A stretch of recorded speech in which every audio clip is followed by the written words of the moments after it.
I think it's almost become essential. I think there are some stories, dramatic stories like Syria, where you literally could not report on that story unless you had people out there putting stuff online, putting videos online.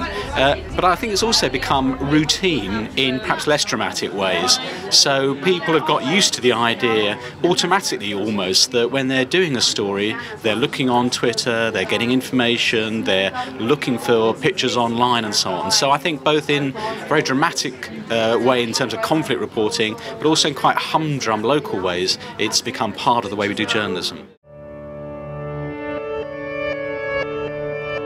Well, I think it's valuable. Crowdsourcing information is valuable for all kinds of stories. Obviously, the main advantage is the fact that the public can be everywhere. So you could get those extraordinary pictures from July 7th, the bombings in London, that you couldn't be down there, that only the public were down there. But I think it's also the range of material that you'll get. So it might just be people putting up photos or sending in photos of a sunny day, you know, their day at the beach. And that's part of our storytelling as well.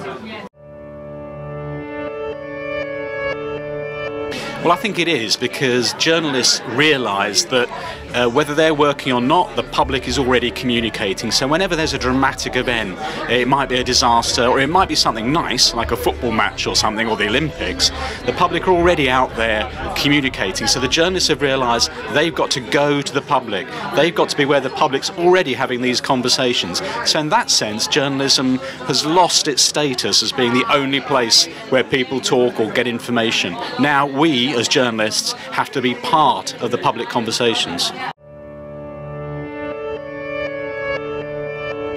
Well, I think we have seen some amazing stories. You can go back in time and think of things like the tsunami and the way that the volume of photography from tourists helped people to tell the story of that disaster.